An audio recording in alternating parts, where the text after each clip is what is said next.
Welcome to the Sandersonian Institute of Cosmere Studies, where there's always another secret.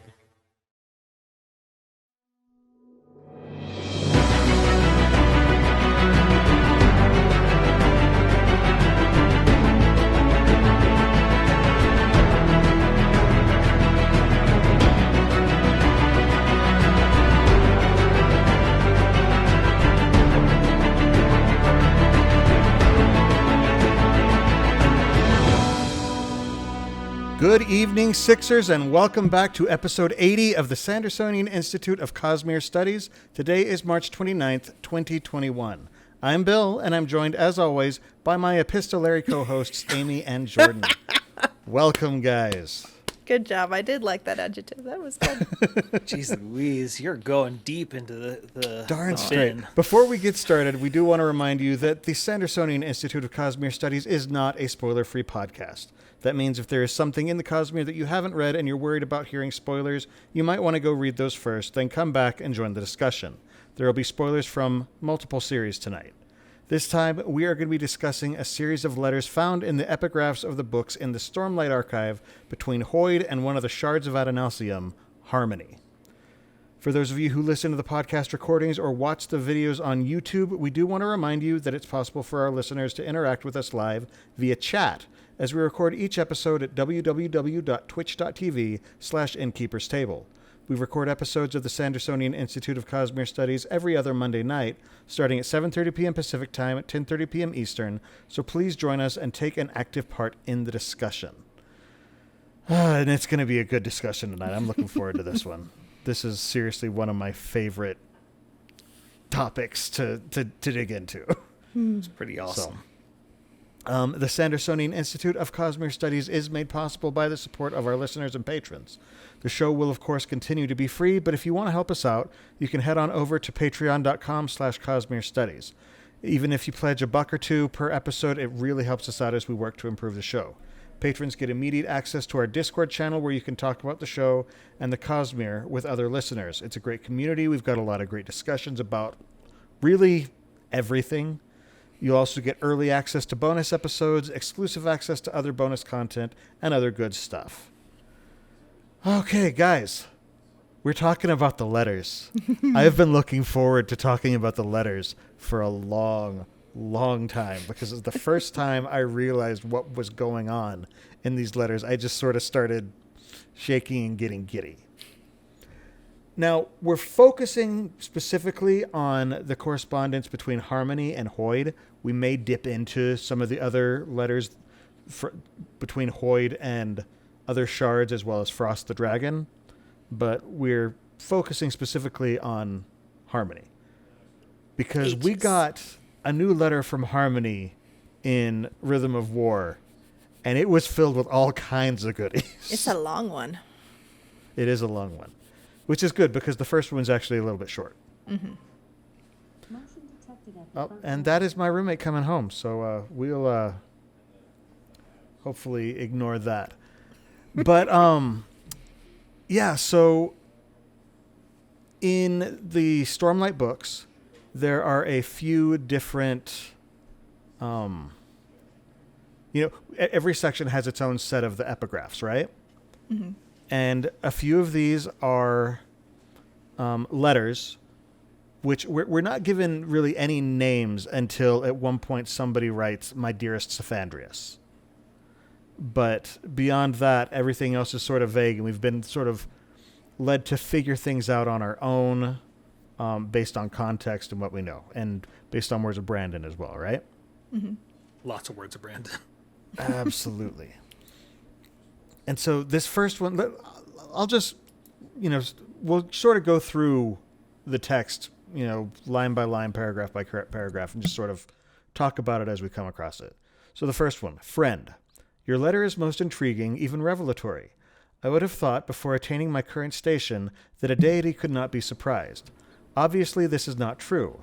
I can be surprised. I can perhaps even be naive, I think. So there's our first clue right there, right? Mm-hmm. Yeah, it's interesting how in centuries his speech patterns haven't changed at all. We know not only is he Harmony, he is still Sazed.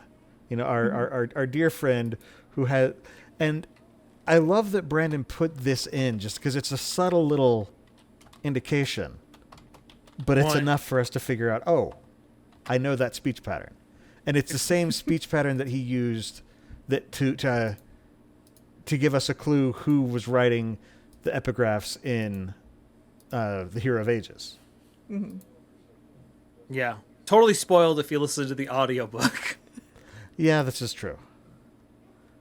Just because Michael Kramer does use his very, very much Sazed voice. But what are we going to do? Yep. So he continues, I am the least equipped of all to aid you in this endeavor. I'm finding that the powers I hold are in such conflict that the most simple of actions can be difficult. So, you know, this is where he's been holding ruin and preservation for 300 years at this point. Mm-hmm. And he's finding that even though he has more power than any of the other shards, because he's got 2 shards, he can't do anything. Yeah. Because they're so diametrically opposed. Mm-hmm. It's interesting. Just so Hoid is much more power. Like he's twice as powerful as any other shard in terms of raw power, but it's always pulling in opposite directions. So it's just so he can't use it. Yeah, it's interesting how he. A lot of the things, sort of stories, come back in terms of Mistborn about how skill is more important than yes, than power. And Brandon has made that point. And even 300 years later, those lessons in Mistborn are still coming back. Mm-hmm. Yeah, yeah. Brandon has made that point because, you know, like who would win in a fight between X and Y, and he was just like, well, Vin is more powerful than Kelsier, right? Mm-hmm. Yeah. Who would win in a fight? And the other person was like, Kelsier. It's like, then there's your answer. No, it was Elend and Vin. Elend and Vin. That's right. Oh, okay. You're right. No, because Vin learned everything from Kelsier and then said, "All right, now let's But Elend is a pure Lerasium. But Elend is a pure direct from Lerasium Mistborn. Yeah. But Vin would still win because she knows how to wield the weapons that she has. Oh yeah, and she's just more savage. I get the feeling that way too. I am also made uncertain by your subterfuge. Why have you not made yourself known to me before this? How is it you can hide? Who are you truly, and how do you know so much about Adonalsium? And this is where it's kind of fun just seeing Sazed, because this is really Sazed's first interaction with Hoid. You know, we've seen Hoid in the background of... This is really our first introduction to what Hoid is doing on Scadrial. Like, we've seen Hoid on Scadrial, but this is the first time we actually see any hint of what he's actually working at. You know, because in the first one, we just see him as an informant. The second one, we see him as the leader of these terrorist people, but we have no idea what he's doing, and we don't even get a name in that one. And then the third Mistborn book, he's just the guy that Vin doesn't go to see. And so this is sort of the first inkling we've got of why he's on Scadrial, what he's doing. Or that he is continuing to do things, even because, you know, Sazed is saying that he's been here since Sazed has ascended, and you know that's all in the intervening 300 years between Mistborn and Stormlight, right? Mm-hmm. Yeah. So, and the other thing that's interesting about Hoid on Scadrial is, like you said, we've only seen hints of what he's up to. And frankly, the best hint was in Secret History, where we see him riding a corpse like a canoe and getting in a fight with Kelsier and then being excited at the fact that, hey, I get to punch something for once. I really wanted to do that. Still reminds me of that final scene in the DCAU with Superman against Darkseid. Yeah. Where you can actually take a punch. Yeah, but the other thing that's interesting about that is just the fact that we, as you know, it's one thing for Sazed to not know what's going on. We as readers don't have any clue what on earth Hoid is up to on Scadrial. We know he gave a coin to to wax? Not at this point. Is it, This is in Oathbringer. Yes, we do. Okay. Yeah. I was like, oh crap! Do I have that order of operations? No, wrong? sorry. I had this placed in the wrong book. Okay, cool. I feel better now. But yeah, we have no clue what he's actually up to. Yeah, and this next paragraph I think is really interesting because he says, "If you would speak to me further, I request open honesty. Return to my lands, approach my servants, and I will see what I can do for your quest." So this is interesting because this is so not Hoid. This is where, but this is Sazed. Sazed is all about just truth. Yeah. And just confronting the truth head on. And he says, if you want to talk to me further, I request open honesty. Now, it looks like Hoid is the one who approached Harmony on this. And so he's like, if you want to talk to me, none of this cloak and dagger stuff. Come to me and talk to me, and I'll see what I can do for you. Yeah. And this reminds me of The Emperor's Soul. Because I feel like Hoid's going to have to make the same sort of move that Shai did, where she's like, the only way for this to work is for me to be completely genuine. Yeah. And in this, and Hoid's kind of in the same situation where Sazed is just like, talk to me. Don't try to fool me. Just come, don't try to hide. Just come talk to me, and I'm willing to work with you. Yeah. Is this starting to sound like you and your kids, Amy? Yeah, a little bit. I mean, it's funny because sometimes they'll try and oh well, no, I didn't do that or whatever, and I look at them and go, there's that clue and that clue and that clue and that clue, and there is no other possibility for who could have done it. And there's a very big difference between my children and Harmony and Hoid, because they're much older, they're much wiser, they're far more experienced, and my children just don't have the same grasp of, well, yeah, I can look at the clues and use my experience to just understand right away. Richard Pryor has an entire stand-up based around how bad kids are at lying. But I really like that, because this is something that Sazed is going to be firm on. Oh, yeah. Because we know Sazed, we know because Sazed is genuine. That's what he's about. And so this request is exactly what it looks like on the surface. And it's going to be it's counter to Hoid's nature. Yeah, and so it's really interesting. Like this is a pairing that I'd never really thought before. Ooh, I want to see them interact. Yeah. But it's been presented in such a way that I'm really fascinated in seeing, because even though he's been around for 300 years, Sazed is new to this whole godhood thing. Oh yeah. Well, that's I think isn't that like the first line of the second letter as well?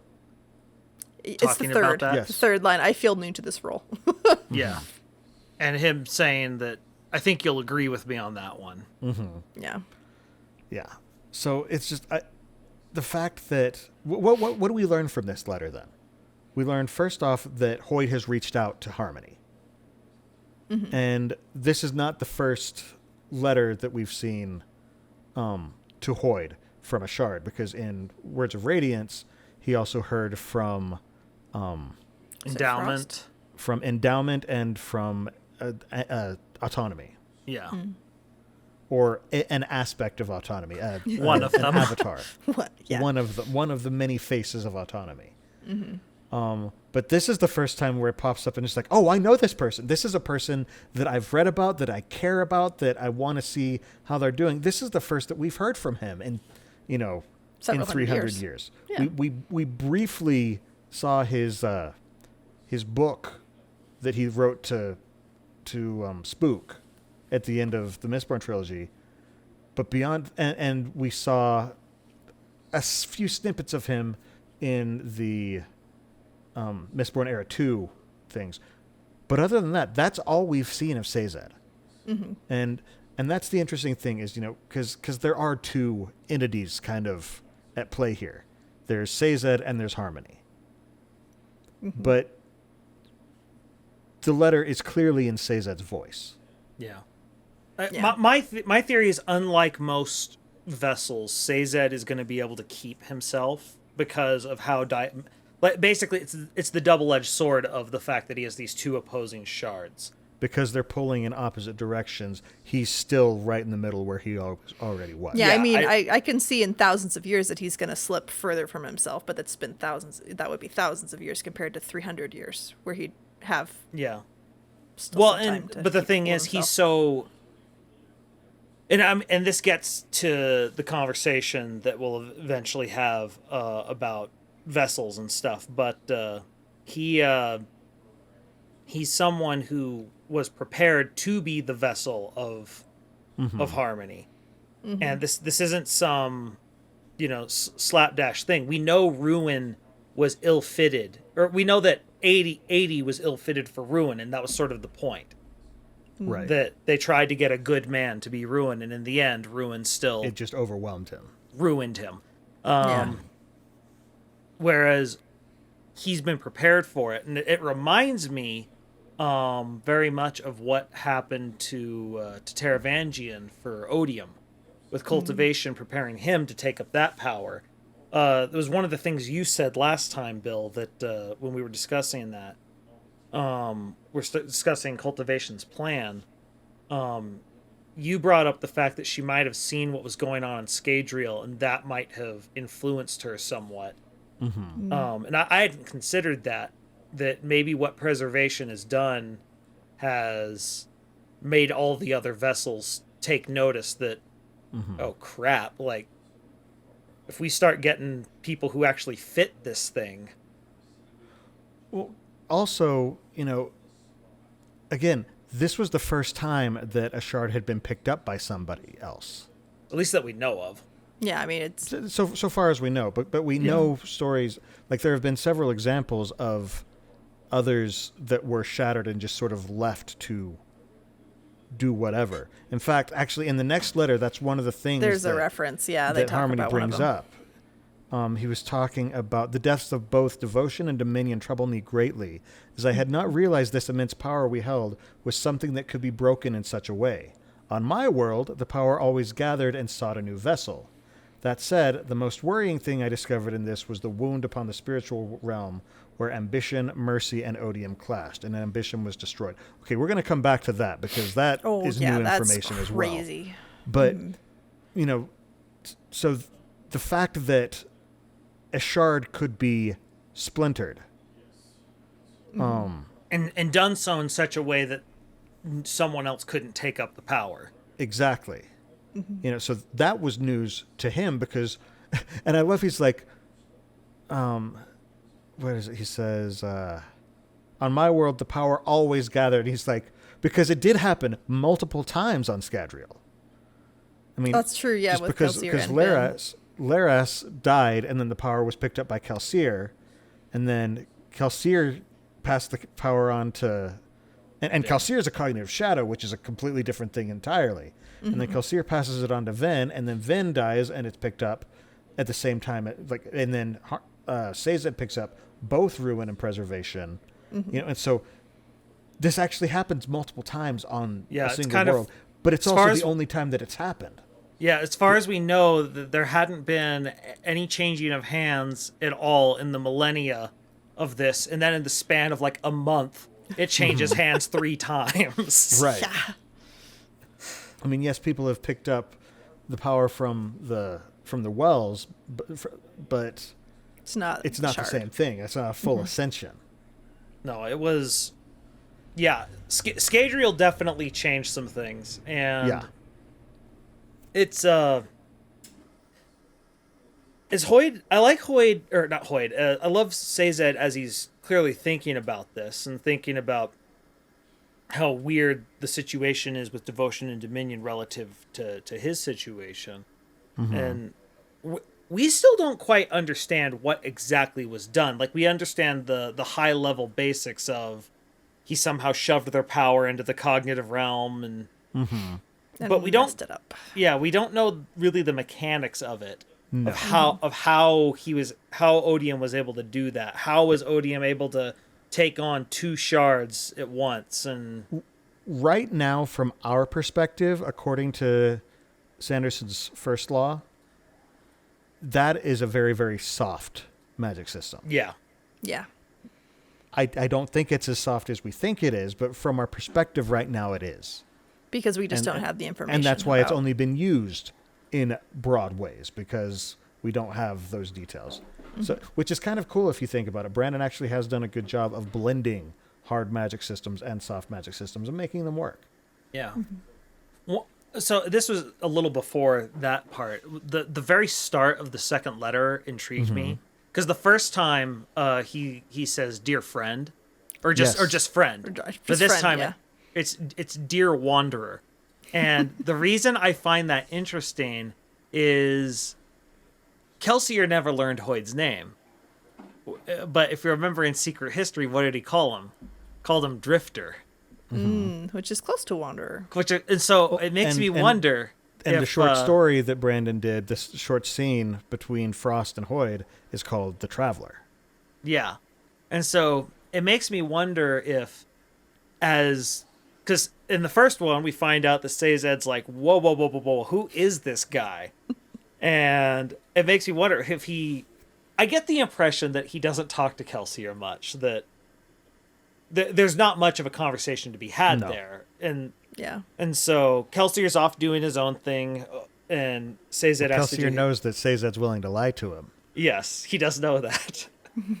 But poorly. But I wonder if this was a situation where, because of what he discovered, he's like, okay, I've got to start asking around to find out who this guy is. And he might have reached out, and Kelsier may have said, oh yeah, that's the guy who beat the crap out of me at the Well of Ascension.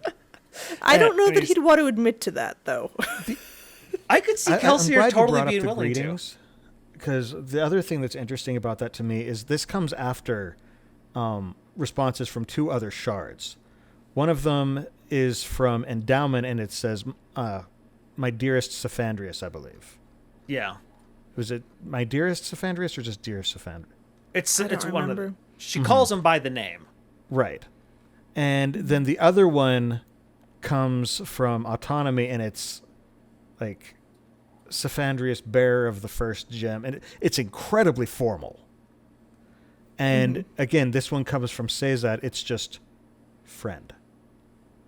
Which, again, it suits Sazed. Yeah. He's not showy. And I like that he's approaching this person that he doesn't know and is just friend. That's how he comes to him. Well, I mean, Sazed doesn't want to fight people. He spent the better part of the entire first book trying not to fight people, that he keeps end up having to fight things. Yeah, and I mean, and in Era 2, he can't fight people. Because he's so busy holding everything together. The other thing that strikes me is that I don't think he knows many people he can associate with who are at the same level of knowledge and power and everything else as him. So here's Hoid, Cephandrius, whatever you want to call him. Yeah, who what was that? Doesn't maybe have the power, but he has the knowledge way above what everybody else on Scadrial would have. To your point, Amy, that line from the first letter, who are you truly and how do you know so much about Adonalsium? Well, and he wants to that's know. Because he hasn't really been able to... I don't know how much contact he's had with the other shards at this point. They don't seem very talkative. The point of the first letter.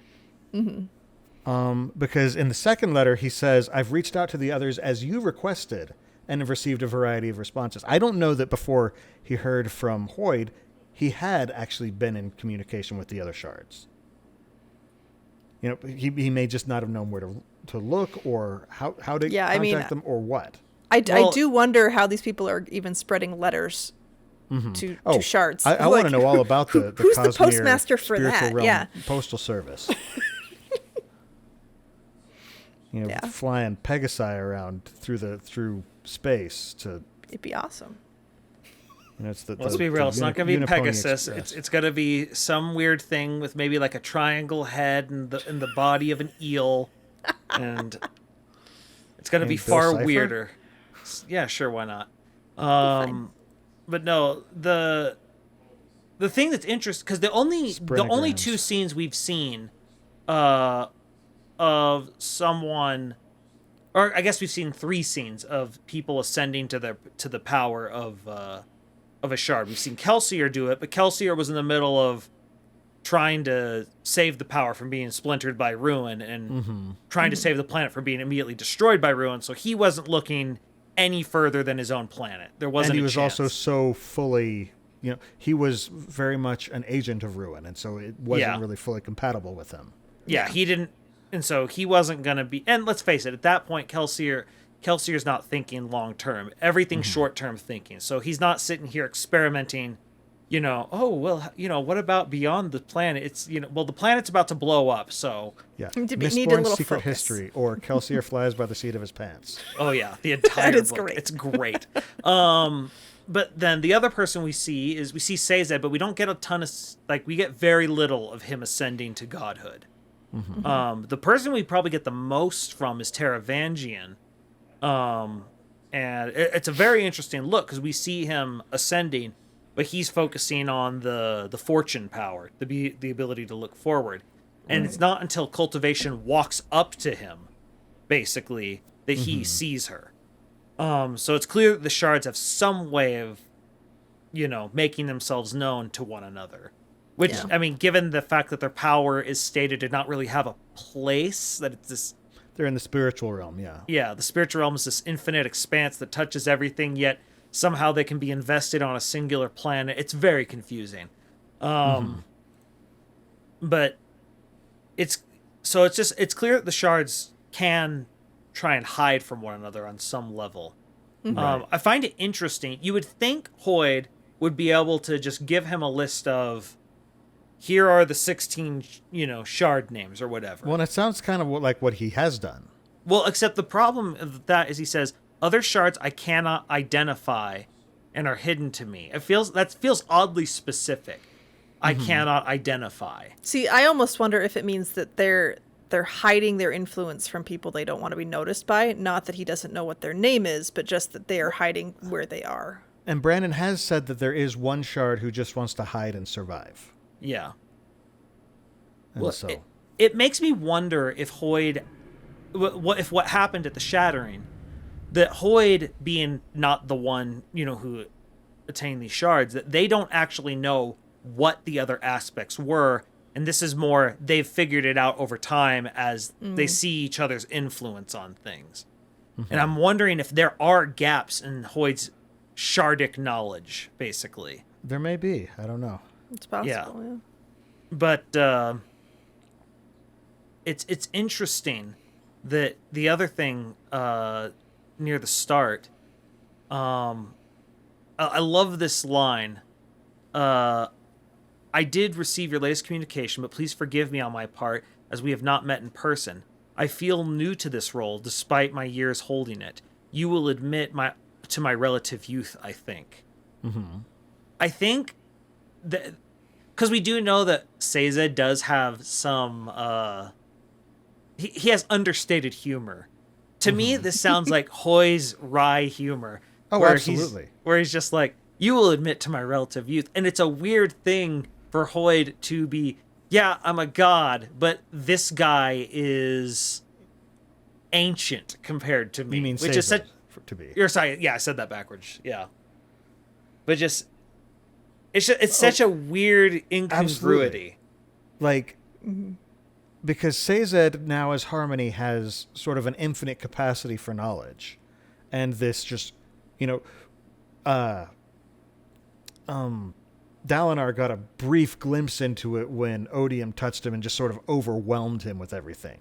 And so Sazed has this huge infinite capacity and knowledge that comes with being a shard and, just knowledge of the cosmos, phenomenal cosmic powers, itty-bitty living space, all that stuff. Well, and on top of it, his copper mines that has the sum knowledge of his entire people on top of that. But then Hoid, he is still human, and again, he Sazed calls him out on this later on in the letter. Hoid is human-ish, but he's lived, Way countless longer. lifetimes. And so it really is an interesting sort of twisting thing.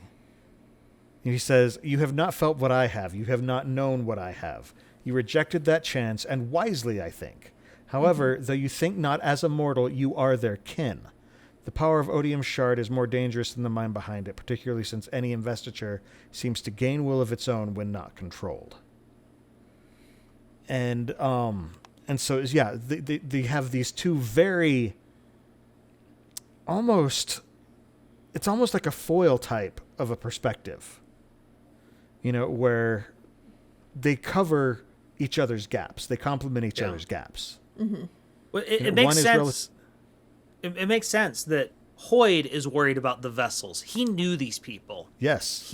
He knew what they were. And so him focusing on Rays makes a ton of sense because, as Frost says, he was not a good man. Right. And so if Hoid knows that and he took up God's divine hatred as his shard, you could see why Hoid would be like, yeah, that's going to be a problem. Yeah. Not a great combo.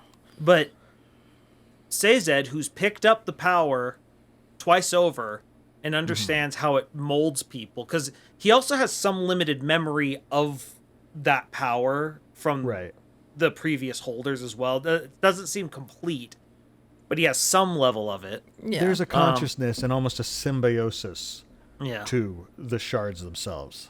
And It so kind of he- makes me think of vessels. Avatar: The Last Airbender and how like the avatars can get glimpses of their previous lives. Yeah, that's in good a small comparison. sense, yeah. Yeah, and so he could probably look back and see or feel on some level how different 80 and Laris were before the and see how it molded them.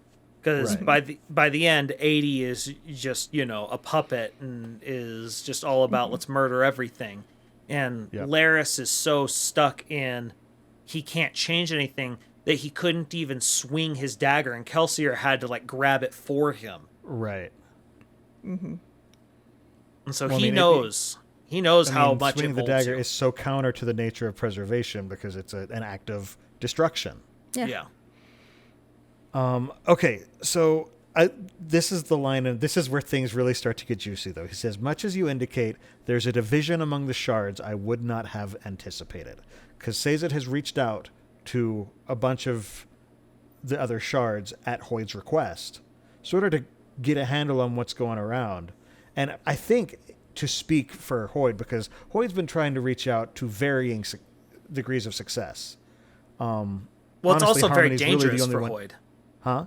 It's dangerous for Hoid to reach out. Yeah. But Yeah. honestly, Harmony's really the only one who's responded in a truly positive way. Even Endowment, who was friendly, referring to him as my dearest Saphandrius, she ends with, Odium, if he gets out of hand, he'll be dealt with, and so will you. She ends on a threat or a warning, at least. Mm-hmm. I love the idea that Endowment's just like, Hoid, leave me alone. Get off my lawn. It's like, we talked about this. We're not, we're all splitting up, and we're leaving this alone. This is my fence line. You're not supposed to go inside it. You stay over there.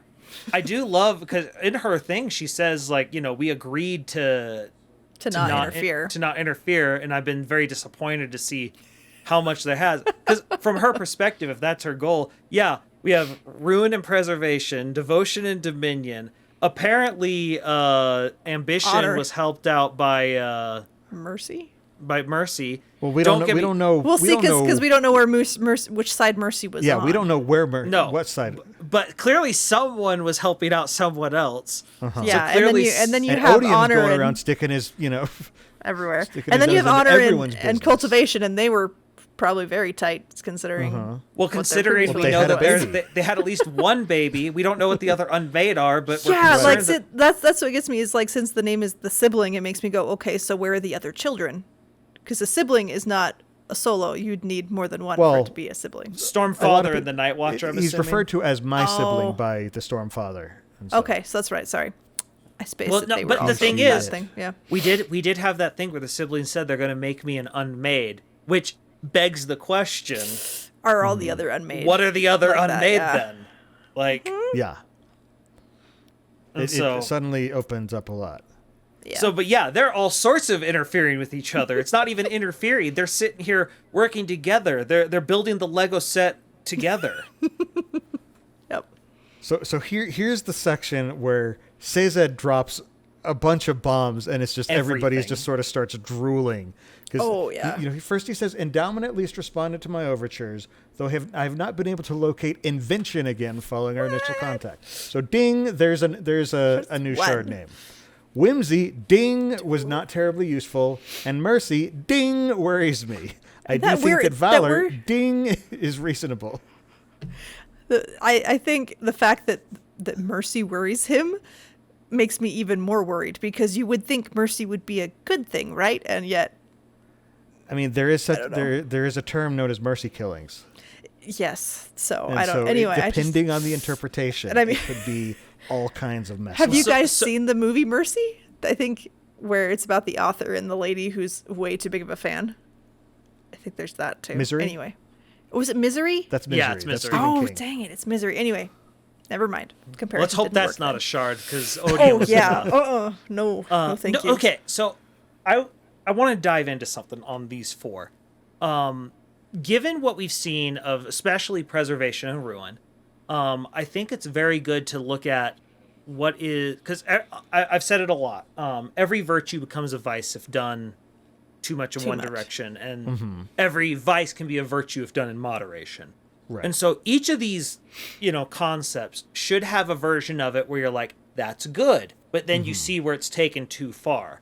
And so, like, whimsy, it's easy to see how it can be taken too far. If we just have the ADD shard, it's not going to be useful. Honestly, I actually was reading a thread where people were speculating. They're like, "What about whimsy?" And I was just like, I could see a creepy Mad Hatter vibe, becoming like a big bad type. Like whimsy has potential to be horrifying. Yeah. Yeah, but I also wonder if Whimsy would have the kind of focus, but we don't know enough about Whimsy. Well, to know. so think of, because these things are akin to gods. Think of a god who's fickle, who does things for their own amusement. Like this could get thank you. very Grecian very quickly. Or Norse. Yeah, but we repeat ourselves Like on some level. valor is reasonable. I can imagine something like Thor. It's like valor, Tyr. heroism. I am the just. And but I like that valor is reasonable and suggest you approach her again. It's been too long in her estimation since your last conversation. Hopefully, so maybe Hoid does have some friends among the shards. It's interesting though that Hoid didn't approach her. Because I it seems wonder like if Hoid she hasn't liked him and he approached didn't reach her. I In her response, it's been too long since your last conversation. Yeah, I almost wonder if he doesn't return feelings for her or something. But I don't know. That's just the romance person in me who's like, Well, obviously there's got to be a ship there, and it doesn't have to be. But So I don't there's know. a- That's there's- where my no, brain there's- went I for think a there's second. a third way you could take that. A threatening way of, oh, you should come yourself. It's been far too long. Like, Yeah, It is possible, it's- but because but we don't I have- don't. No, because Sazed doesn't seem to think it's bad. I trust it. Yeah, that's what I was saying. Yeah. Is you'd have to have Sazed being incredibly naive, which is potentially Well, true. he literally even says said- that. He even Yeah. said, "I could be naive." I could be naive, yeah. but he So, says, I mean, "I think that she is reasonable, and suggest you approach Yeah. her again." Yeah. And so I'm going to trust we don't know. Sazed. Sazed's wise, but we do at least have to accept the fact that Sazed's now playing chess with Yes. people who are infinitely more experienced and Who've been infinitely playing it. older than him. Yeah, he's Yeah. not entirely in his wheelhouse here just yet. and he doesn't but- know their past relationships and everything else. So he But doesn't Sazed have that tends to be a context. good judge of character. Yeah. So we'll trust him. Yeah, But I love that he. But the thing is, because we are, I'd be concerned about Whimsy being this fickle god. Because part of being sort of, like an authority figure is that you're consistent. Like a lot of people will put up with a lot of like actual tyranny as long as it's consistent and fair, or at least if it's consistent. If everyone's like, yeah, I hate these rules, but at least I know the rules I'm playing by, And everybody Well, it's- gets, everybody knows what their rules Yeah. are, and that's the rules that But there's nothing dealing with. worse for like the development of like a child than inconsistent rule enforcement. That's where you usually get your temper tantrums and things, is because they don't know what to expect. The word choice here is also really interesting because it's whimsy was not terribly useful. So it almost does seem like it's more along the lines of childishness or a lack of focus Or flighty or whatever else. Exactly. They're Or just just not didn't care. helpful. It's not just, like, so not terribly useful, I think, is a really interesting word choice for that. Because it's not, was antagonistic, was pushing against, it was just like, I can't do anything with whimsy. Yeah. So, Yeah. And that's frankly with whimsy probably a best case scenario. You hope she's just, or he. Harmless. We don't given know the what whimsy gender is, on that? yeah. No, okay. no, we We're don't have hoping gender for they're whimsy. harmless. That they're a uselessness with shards in some ways is like the best case scenario we've seen so far. Yeah. There haven't been too many that have been really useful. Then mercy worries me. That is such an interesting line. And I think about it. I think part of it is mercy, unfettered mercy, not tempered by anything else. Oh, yeah. Think of the worst, the worst parent who always spoils their child. I've got one in my mind. I'm thinking Amy Poehler in Mean Girls. I'm the cool mom. Yeah. Oh, man. And just No. always giving a second chance, always giving them exactly, what someone wants, just a spoiler. Like that. Oh, yeah. Now do that on blow that up on a cosmic scale. Like, think of how worried Sazed is that he made things too easy for the people in Ellendale. Yeah. Like, Yeah, that could be like, that's one of those, again, these are unfettered abilities. And then, mercy needs to be, I'm going to be shocked if there isn't a justice shard somewhere. Just because they often... Yeah. Yeah. Just, Well, and the other thing that to go along with that mercy statement is that mercy is one of the three named in ambition being destroyed, which makes you go, which side were they on? So it's just... So I just had an interesting scenario pop into my head as I was considering that, as we were talking about mercy. It actually reminded me of the scene in Revenge of the Sith, where Mace Windu is standing over Palpatine, and Anakin stops him from killing him, and in quote mercy, to the point where Palpatine is able to kill Mace and send him out the window. What if that's what happened? There's a clash. Mercy, ambition is about to actually deliver a blow against Odium. Mercy swoops in, says, no, don't do it. Boom, ambition's destroyed. That's possible, yeah. yeah. That's one of many potential scenarios. That would be a better one than other. But it potential changes scenarios. everything, because we have always thought the clash between ambition and odium, and now we know that there's a third party involved, Right. which completely changes the dynamic of what was going on there. Well, and all sorts of stuff happened because of, Threnody. We've been to Threnody and seen it. That place is messed up. Yeah. Yeah. There's literally a place called the Evil. Yes. Or a thing, or we don't really know what it is. We just know it overtook a continent. And the other thing is, ambition wasn't destroyed on Threnody. He was destroyed above Near. or around Yeah. Threnody. So which is sort of a difference, I think, between that and Devotion and Dominion. Yeah. Well, and I wonder if that's partially why the power has never been able to get taken up, because we don't hear anything about it being shoved into the cognitive realm. But if it's out in space and Then, there's no mortals out there to pick it up, And wasn't there a comment about it being dangerous to go to Threnody? Like, No, it's dangerous to go to Cell, and it's dangerous to go to, or impossible to go to Taldane. I don't know about Threnody. I just could have sworn there was something about that, but I don't remember. Check the Coppermind. yeah, no. I'm terrible at looking at the Copper it's Mine. not exactly a happy place. Yeah, and I mean, really if And you I mean, have whenever, all their shades, whenever your right? next door neighbor is called the evil, that's gonna hurt your resale value. Yeah. And having a forest called the Forest of Hell, yeah, that would be a little unfriendly. It seems like whoever was in charge of zoning there did a crappy job.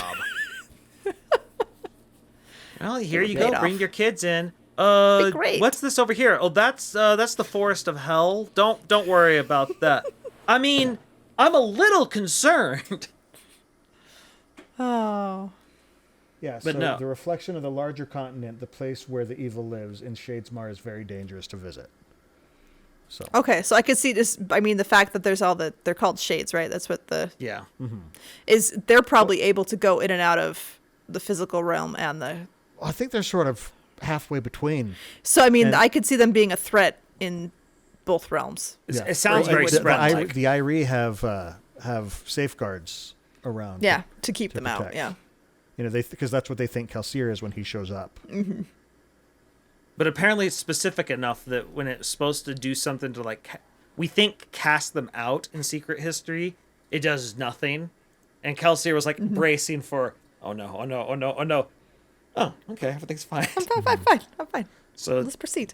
It's also There's- where Naj is from. So So I mean, yeah, I wasn't saying it was impossible for people to go in and out, but Yeah. I thought it was harder it's or dangerous for At some least reason. At least on the larger continent, the homeland. Okay.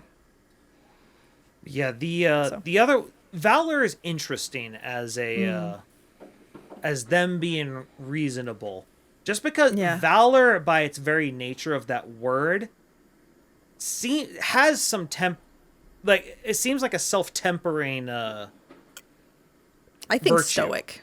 Like stoic is the other word that comes to mind when you think of Yeah. valor for me.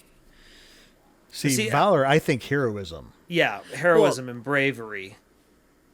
which But- could, with when it's unfettered by any of the other aspects, could lead to foolhardiness. But remember, discretion is the better part of valor, so I'm pretty sure valor's married to discretion. Is what I'm saying. Oh boy.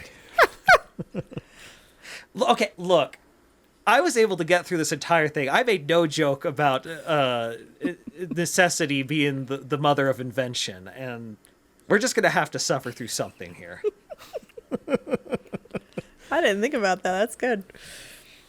Okay, this next paragraph again. This was just sort of a giddy moment. It says, "Other shards I cannot identify and are hidden to me. I fear that their influence encroaches upon my world, yet I am locked into a strange inability because of the opposed powers I hold. I have begun searching for a pathway out of this conundrum by seeking the ideal person to act on my behalf, someone who embodies both preservation and ruin, a sword, you might say, who can both protect and kill." We have heard someone referred to as Harmony's sword before. That's what he called Wax. Yep.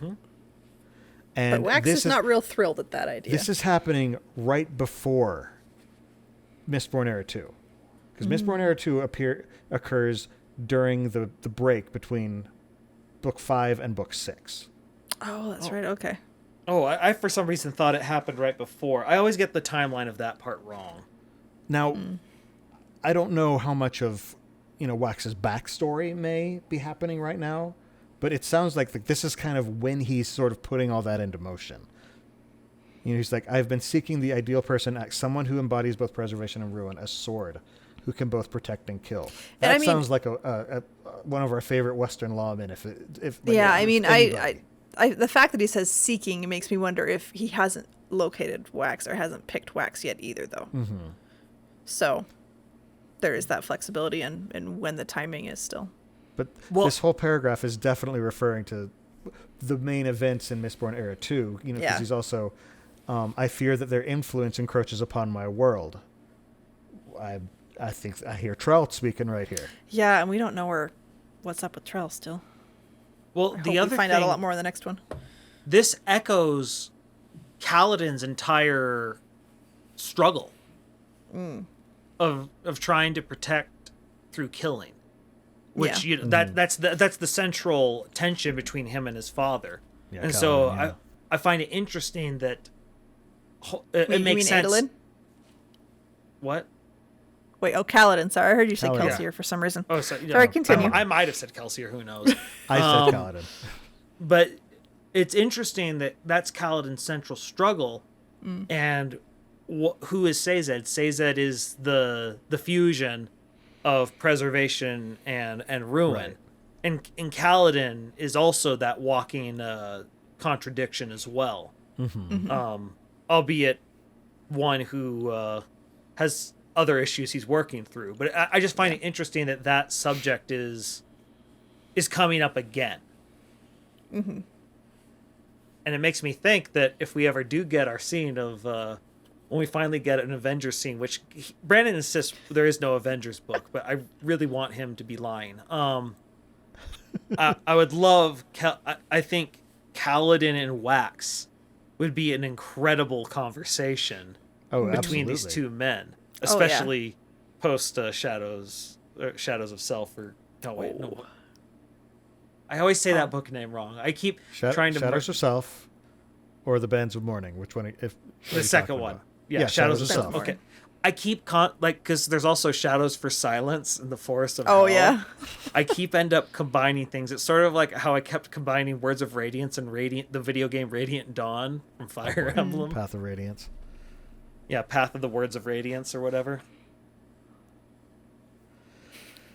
Okay. No, I want it to happen. I want those two to have a conversation, and I need Lopin and Wayne to have a conversation as well. If we could just make this happen, it'd be great. So moving forward, but this does not get to the core of your letter, which again, we haven't seen this letter, which is what I find interesting. He says, I have encouraged those who would speak to me to heed your warnings, but all seem content to ignore Odium for the time being. In their opinion, he is no threat as long as he remains confined to the Rosharan system. This seems foolish. Which is why I like that Harmony proceeds. He says, I do not share their attitude. If you can, as you suppose, maintain Odium's prison for now, it would give us necessary time to plan. This is a threat beyond the capacity of one shard to face. Unfortunately, as proven by my own situation, the combination of shards is not always a path to greater power. We must assume that Odium has realized this and is seeking a singular, terrible goal, the destruction and somehow splintering or otherwise making impotent of all shards other than him. So Brandon's talked about this in Words of Brandon. This is the first time he's actually codified it in a book. Yeah. Like within a published work. Mm-hmm. And he's not coming straight out and saying that this is Odium's plan, but he's laying it out really nicely for people to go, yeah, that makes sense. That's very plausible for that to be the plan. Right. To combine powers would change and distort who Odium is, so instead of absorbing others, he destroys them. Since we are all essentially infinite, he needs no more power.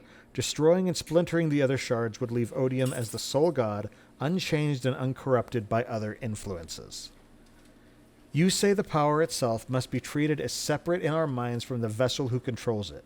I find this difficult to do on an intrinsic level, as although I am neither ruin nor preservation, they make up me. Regardless, I will try to do as you suggest. However, you seem more afraid of the vessel. I warn you that this is a flaw in your understanding. This, when we read it, we have no idea the weight that this actually carries, because suddenly, later in the book, Odium is still around, but it's no longer Race. Yep. And Race is who Hoid has been trying to fight all this time. And now the game has changed. He continues to refer to him as Race. Mm-hmm. Yeah, Taravangian knows to keep that card held back. Mm-hmm. Yeah. Well, but the other line, because he talks about this and why it's a flaw in his thinking. We discussed a little bit about that already. Right. But this is just some brilliant foreshadowing on his part. This line, of course, I admit this is a small quibble, a difference of semantics more than anything. In truth, it would be a combination of a vessel's craftiness and the power's intent that we should fear the most. And if there's any descriptor of Taravangian, crafty is maybe the best one. Absolutely. Yeah, the power of Odium's shard is more dangerous than the mind behind it, particularly since any investiture seems to gain will of its own when not controlled. Again, referencing things like the Sprin, things like like the Aeon door, things like, or the door, not Aeon door. But. Yeah. Even shards, because we've seen with Ruin and with Odium that the vessel is wearing thin. With Ruin, we see it's from I think Kelsier describes it as like spider legs, like protruding out from the skin, and it's clear that this thing is barely constrained whatsoever. And with Odium, we're seeing his golden light is like leaking out from him because it's just the rage is just overtaking him. In the words of Bilbo Baggins, like butter spread over too much bread. Yep. Ooh, yeah, that's a good one. Was it too little butter or too? Butter spread over too little butter. Yeah, it's butter spread over too much bread. Yeah. So my instincts say that the power of Odium is not being controlled well. The vessel will be adapted to the power's will, and after this long, if Odium is still seeking to destroy, then it is because of the power. Now that's an interesting thing. After this long, because suddenly Taravangian's a fresh infusion of a brand new vessel. So who knows what that's going to mean? Because Brandon has given us just enough to have no idea what's going on. Because he could go and say, well, I'm not going to be focused on trying to shatter all the shards anymore. I could be trying to do a totally different goal. Because Taravangian is going to have way more control, we hope, than Reyes did at that point. Or he could say, okay, this is the goal. I actually like that goal. I know a better way of going about it that's not just rage. Be more efficient about it, which would be scary. Well, because that's the other thing is Odium, even though he is rage, and like that's the primary thing, we know he's also these other passions, the simmering underneath ones. And Taravangian just being someone who carefully considers everything he does. Yes. Like he could potentially could make Odium like the vessel, because how they perceive it does matter. We don't know to what degree, but how they perceive it does matter, making it something more akin to the actual thing that Odium claimed he was, which was more passion. Or something else entirely, retribution, or something. It does give me a sliver of hope in the fact that he only has 10 days before this battle is supposed to happen, so he doesn't have tons and tons and tons of time to get more things. But I mean, 10 days is still a long time for a shard to do stuff who has as many resources as he does. But at least he doesn't have hundreds of years to set up whatever plan it is. He has 10 days before the Battle of Champions is coming up. Yeah, but if the Battle of Champions happens and he gets the Blackthorn, I know as his anti-wax, as it were. It could go very, very badly, but I'm saying I'm going to take that sliver of hope that the limited time frame maybe will improve things. Maybe. I want to go back a little bit to the line about him not sharing the fact that the shards are sort of okay with Odium just sitting in Roshar. I'm trying to think of if I were a shard and you've been molded by it and stuff. A lot of them aren't shards that want to deal with it. Invention doesn't strike me as a virtue that's like, yeah, I'm gonna go stop evil. Mercy, they want to do their thing, yeah, and so mercy is one who wants to fix things after the fact. From the sound, just the sound of the name. Mercy seems more reactive or relieving of pain rather than. It strikes. Who are the first ones he went after? I think is important. He went after ambition. Like, by definition, ambition is a virtue that strikes out and tries to do things. Ambition, in all likelihood, left unchecked, probably is maybe even scarier than Odium. Just, unchecked ambition is just like, that's a megalomaniac just waiting to happen. That's all Kelsier's worst attributes. Maybe a little bit of that leaked onto him, and that's why he's just like... Oh, got this ambition all over me. Well, and then Dominion. It's just not coming out. Oh. Yeah. Dominion is another. Dominion and Devotion. Both of those are very much action-inspiring aspects. And so he went after the ones most likely to try and stop him to start, it sounds like. He attacked the ones that were his biggest threats, yeah. No, that's a good point. What's the next one he goes after? Honor and Honor. cultivation. Honor would be honor bound to try and stop him. Yes. Cultivation is by definition a meddler. Would Valor be next then, probably? I would have guessed either Valor or Ruin. Valor because same Action, Honor yeah. is a little different than Valor, but similar issues. And Ruin is just like, yeah, that's the season 2 end boss if Ruin had gotten escape. I'm going to break stuff. Plus, we still don't really know what Autonomy's been up to. Oh, yeah. I personally think that Odium's when Dalinar summoned the perpendicularity and Odium saw him and screamed, "No, we killed you," I think we is Odium and Autonomy. And you being Honor. And you was Honor, yes. That's the problem with all those pronouns is... that's my theory. They're perfectly vague, ain't they? Yep. But I think, when he says, "We killed you," I think it was Odium and Autonomy took out Honor. Yeah, which is one of the reasons that cultivation wasn't necessarily able to, even though Brandon has said cultivation did fight on Honor's side against Odium. I think that's why, even so, they were able to kill Honor. Well, and so going back to our previous episode, cultivation clearly has a plan of some kind. And so this is just obvious theory crafting with all sorts of stuff just pulled out of butts, but let's look at... Thank you for that visual. You're welcome. Let's say cultivation and Honor are on Roshar doing their thing and just having a grand old time of it. Meanwhile, they maybe feel like the results of what happened to Ambition and what happened to Devotion and Dominion. But they're fine on their planet. And they're just like, well, we can take Odium if he comes here. They're not ready for a double team, like you're theorizing.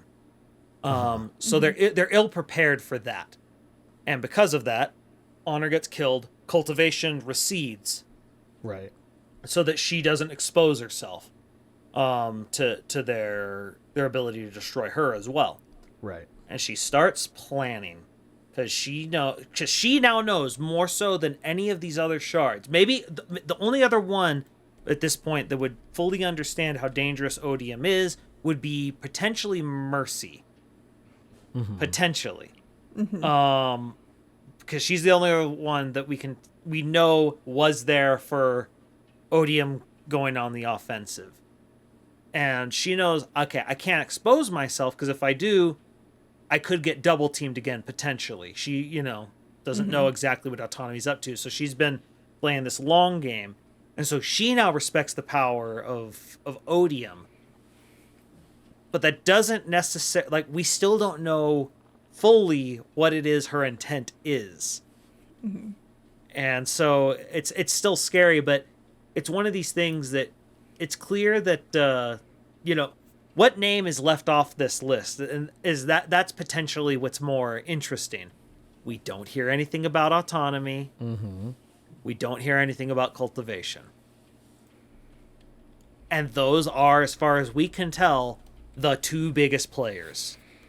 And we also know that cultivation doesn't have a high opinion of Hoid. No. Yep. Because he calls her Slammer.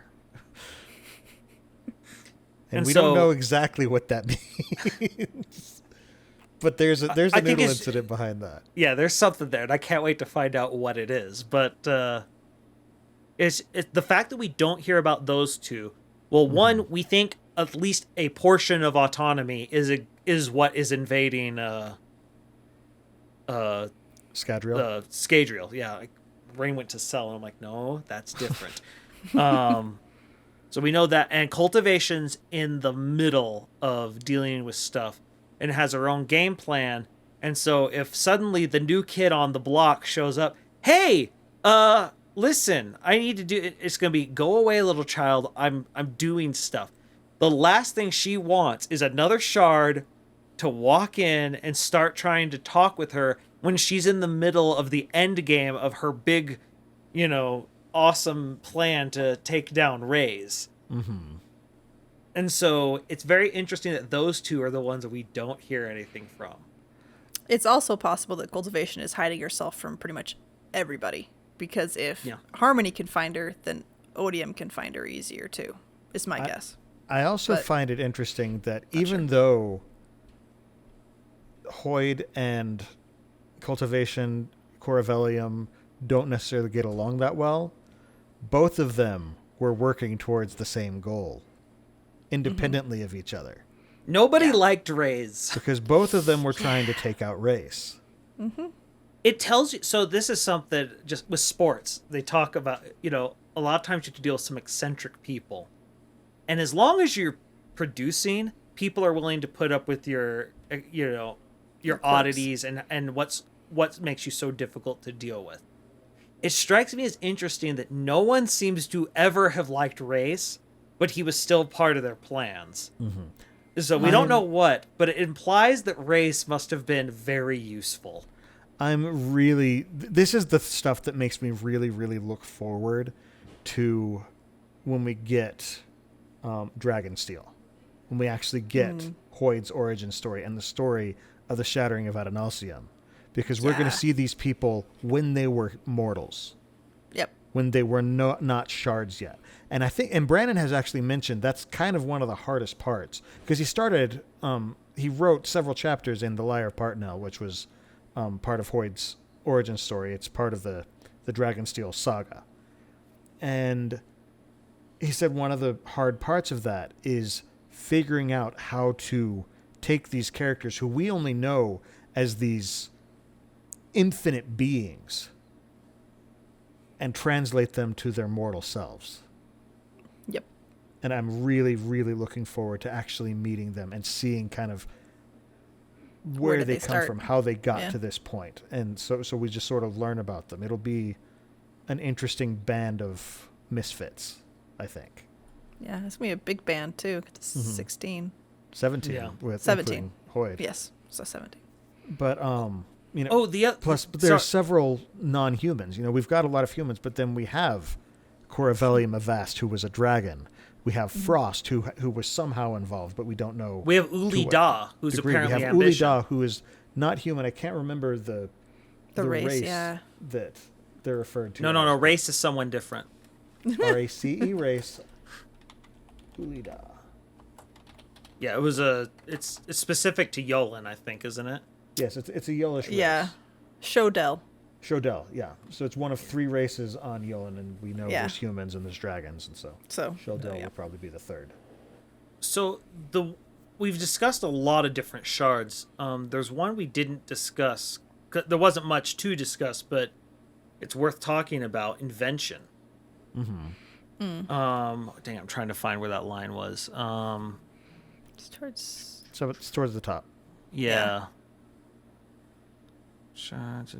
Endowment at least responded to my overtures, though have not been able to locate Invention again following our initial contact. That's all we get. Yeah, but it's interesting. So we know that they reached out, and he hasn't been able to get a hold of them again, which implies either a certain absent-mindedness, which if Invention, you tend to think of the absent-minded professor. Yeah, the absent-minded professor, that maybe Invention's just so off in their own work that they sometimes just can't be bothered to remember to return phone calls. The other concept is Invention said, "Oh, that's interesting. Yeah, let's discuss a little bit." And then once left to their own devices, said to themselves, "Wait a minute. No. And then is trying to back out, just like, nope, we're not doing this. This is a bad idea. I shouldn't have done this." Or they're trying to do their own research. Or something has happened to them. Yeah. All 4 options. Because even though Race and /Odium has been, quote, the big bad of our Stormlight books and everything we've seen so far, that doesn't mean that he's the only bad out there. Because we have Trell. whoever that is. Mm-hmm. So, I Yeah. mean, Trell may be going We after it think eventually, part I of don't know. autonomy. Yeah, we but- think Trell is an aspect of autonomy because Trell shows up on Taldane in White Sand. Yeah, very Yeah. obviously as well, but not very useful for the story. You're just like, Okay, so... hi. No, we're not doing anything with this. We're just going to keep moving. Okay. All right. Well, I guess Okay. we're just moving on. You did Yep. a pretty dramatic establishing shot from a lower angle, Oh, but absolutely. okay. So wait. So what do we have then so far? We have devotion, dominion, preservation, ruin, endowment, honor, cultivation, odium, Ambition, ambition, mercy, invention, mercy, whimsy, whimsy. valor. Is that it? Or am I missing one? Did you get Is it- Odium? I think we Yeah, have I said 14 Odium. so far. Yeah, so I there's a counted- few. I think just counted 13.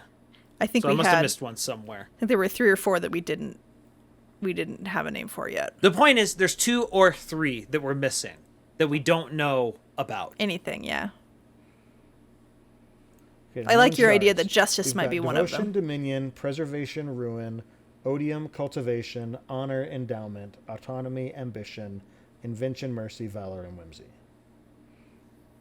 Okay, Yeah. How many is that? 14, I believe. so we're missing 2. Yeah, Counting. missing- so we're still missing 2. We also don't know the names of all the vessels yet. Yeah. Yeah. We don't know what worlds they're all on. Yeah. Now, Yeah. he has said there is a shard that's trying to hide and survive, but that doesn't mean it's an additional shard. Any one of these that could ones be one we of the just ones met. that we've, yeah. That we know the Yeah. name of, yeah. And It could I'm be going ahead and invention, we saying don't one of know. them has to be justice. And justice, I like that, yeah. unfettered by anything else, could actually be a horrible Oh, shard. that'd be a harsh world. Well, and then, of course, in addition to all this, we have the Dawn Shards. Mm-hmm. Which there are 4 of them we know. And we know where one is. And we know one of them is Change, Yeah. which is the one that Risen has. Mm-hmm. So, I mean, there's just all sorts of stuff. So, the end of this letter, though, I also like, again, it's very, very much, it just shows it's Sazed. Because he says, regardless, please make yourself known to me when you travel my lands. It is distressing that you think you need to move in the shadows. I like the wording there. It's distressing that you continue to move in the shadows. It's distressing that you think you need to. Mm-hmm. And again, that's very Sazed, because Sazed just likes... Sazed is genuine. Sazed is genuineness at its, at its heart. Yeah. Well, And and so he's- it implies something that's also, for Sazed, to be very disturbing. Mm-hmm. If Hoid feels the need to constantly move in the shadows and avoid him, Mm-hmm. it implies to Sazed that Hoid knows something about him that needs to be avoided. Mm-hmm. Either he can't fully trust him, or by the reason he's moving in the shadows is because something else is going on, and Sazed doesn't know what that thing is. Yeah. And he doesn't Or- like that idea. It's like, or Hoid is... If he thinks he needs to move in the shadows, then Hoid is doing something that he knows Sazed won't like. Yeah, that's the other. Yeah, All their that's- bad I options, forgot about yeah. that one, and I can almost guarantee you that's probably actually it. Let's face it, Hoid is definitely him and Kelsey are. If they share one thing in common, it's that they ask for forgiveness before they ask for permission, Absolutely. Yeah.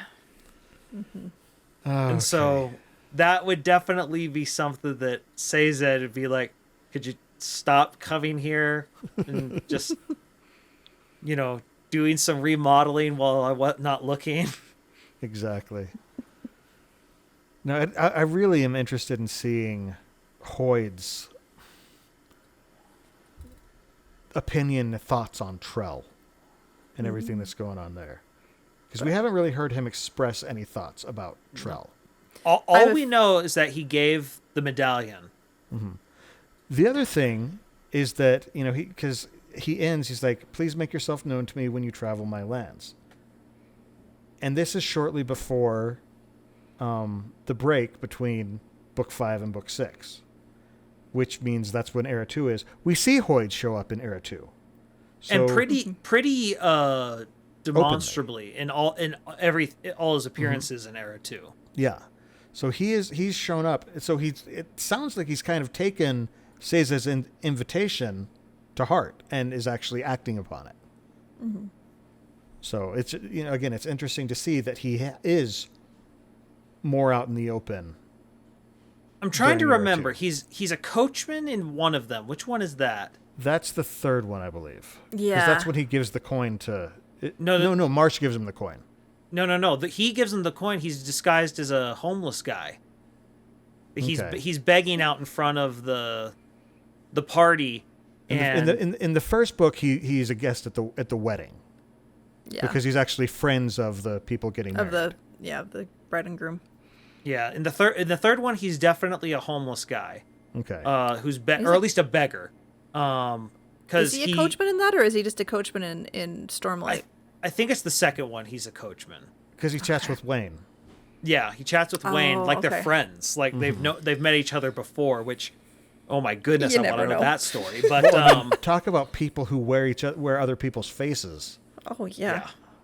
But yeah, because in the third one, he's begging, and Wax gives him some. And there's not supposed to be beggars at this party, and Wax gives him some Right. change or something, and he's like, "Oh, you gave me too much. Here's this for change." And he tosses a coin to him as the That's guards are right. coming at him, and he's just like, "What the heck is this coin?" And it's And he's like, gone. only what's going to kick off the entire plot. Yep. Yep.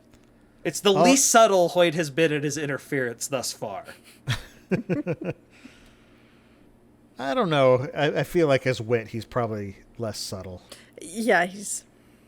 I mean, But with Wit, you sometimes don't really know what it is he's really trying. Like, you don't know the line between how much is he doing this just because he likes it, and how much of it is theatrics? because it's the grand plan that he's working on. well, it's like beating the snot out of Calcier. That wasn't subtle. No. But that was just sort of, And nor That was was that part of the cathartic. plan. that was recreation. Cathartic recreation. I know we've talked about it before, but that scene is so great because it's just clear how much both of them are just winging it in that scene. Because it's clear Hoy didn't expect the survivor of the Hasid to be here, and it's clear that Kelsier, who's slowly going mad from being an extrovert who has been denied any sort of interaction for almost a year. Didn't expect some Yeah. random guy with white hair to sail in on a corpse. Yeah, and just both of them called are just Blinky like or something, Kelsier right, too? doesn't know why he's there, but he assumes this is probably bad for him to get into this pool. And Hoid's like, I can't. He doesn't know he can't harm him, or he can harm him. And Hoid's like, I gotta try and get past this guy that I assume I can't fight. And just So I the got two a of smart talk. Yeah. they just start winging it, and then it's such a delightful scene as both of them are just like, huh, that's new. Yep. All right. Well, we love hearing from our listeners, so please keep sending in questions. You can ask us about the Cosmere. You can drop us your idea for topics you'd like us to discuss during the show. And while you're at it, we would love to hear your feedback about how you think we're doing, as well as any interesting theories you might have about what's going on in the Cosmere. Is there something in these letters that you noticed that we didn't? I'd love to hear any theories that you have that may have sprung from this correspondence. You can send all questions and suggestions in a brief, concise email to cosmerestudies@gmail.com, and we could read that as a part of the show. If you'd prefer to send us a physical letter, we do have a P.O. Box at the Sandersonian Institute of Cosmere Studies, P.O. Box 970063, Orem, Utah 84097. We do have personal projects outside the show, so Amy, why don't you kick us off for this one and tell us what you have been up to? So my Facebook is Coincidence Cosplay and Props. My Twitter is @CoincidenceCosp because my name is too long. My Instagram is @coincidence_cosplay, and my two websites are www.coincidencecosplay.com, and my Etsy is etsy.com/shop/coincidencecosplay. And my husband's website is deckplan.io if you want to do Magic the Gathering card deck stuff, all that. I've been kind of busy with real life things, and my parents are in town, so I've been busy with that. But I did make better progress with making some shirts for my kids. Like I just bought cheapo shirts and then I put HTV vinyl, which is heat transfer vinyl on it. And so it worked much better when I actually used the right settings. So my daughter has one with a Pegasus. She has one with a mermaid that's like holographic, so it's all kind of cool. And my son, I made him one with the Decepticon logo. So I will put up pictures of those shirts on my stuff. And it worries me that that's the one your son wants, is the Decepticon. He's all about the villains. Oh my goodness. If you know who the Decepticon Megatronus is, you are just like, he will think you were the coolest thing ever. Because, it's all about the Decepticons. But otherwise, I'm going to be finishing up making the Haunter stuffy for him. And just, let's see, I'm going to try and work on my armor, maybe. But it's just hit and miss, like with keeping motivated and busy and not being overwhelmed. And like I got my COVID shot on Friday, so I'm all better now. I don't feel bad at all anymore. But I was kind of tired for a day or two with that too. So get vaccinated if you can. I get my second good one stuff. in just a couple days. Yep. Good. So that's me. Jordan, how about you? You can follow me at twitch.tv/splicestream, but I really would like you to go instead to Instagram and follow me there at the real Splice Stream, because someone apparently beat me to it and promptly never used the account. It's really frustrating, but I'm trying to do more stuff with the Instagram. And today I tried to post a poll and I completely boomered it and somehow turned an image to a video. I don't understand Instagram yet. I'm gonna figure this out. I have trouble too. But yeah, if you guys could help me out there, I definitely would appreciate it. But the one that probably the general audience is interested in is this Friday. I am going to start my playthrough of Banjo-Kazooie. I haven't played this game since I want to say middle school, so it's only been like 20 years or something. And you'll remember exactly where everything is somehow. I probably will. Because that's what our brains decide to keep. Yeah. No, when I'm trying to pass my Plasma 500 level class, no, I can't remember Maxwell's equations. Got to remember where those two random musical notes were in Click Clock Wood. No, I'm looking forward to it because I found a lot of my viewers are a lot younger. They never played the N64 era games, and they didn't know why so many people in our era were on the verge of just absolute hyped tears when Banjo and Kazooie got announced for Smash. And I'm going to show them why one at a time. And then I have also got another podcast with my buddy Dylan. We talk about board games on the Innkeeper's Table. And we have new episodes on Friday mornings. There have been a couple times where I've missed an upload and we had 2 in 1 week to catch up, but we're doing better on that. So go ahead and listen to us there on all of the major podcast apps, or you can check out our Instagram page as well at Innkeeper's Table Podcast. In our most recent episode, we actually talked about breadstick games, which are y'all familiar with that term? Nope. Is it an edible game? It is not an edible game. So breadstick games, it comes from when you go to a restaurant and they bring out bread beforehand, sort of to keep you tided over. Breadstick games are really, really, really short games that are great for starting off a game night while you're waiting for everybody to show up or filling in gaps between bigger games, that kind of stuff. So games like Love Letter or Coup, or just really fast games. Spot It, which Jordan knows about because that's black magic. That's exactly. That's not a board game. That's evil. But yeah. And then our next episode, meanwhile, it is a discussion of games that you might want to try out if you enjoyed the classic war game Risk. I do have several board game reviews up over at www.innkeeperstable.com, and I post about games on Facebook, Twitter, and Instagram at @InnkeepersTable when I'm actually posting. I've let that thing fall fallow for far too long. I'm hoping to get that better. For those of you who want to support the Sandersonian Institute of Cosmere Studies, but you cannot become patrons, we would love it if you'd just let your friends know about the show. Don't forget to subscribe to the podcast and to like and subscribe over on youtube.com/Cosmere Studies. And if you want to toss us a good review wherever you listen to us, we would appreciate that too.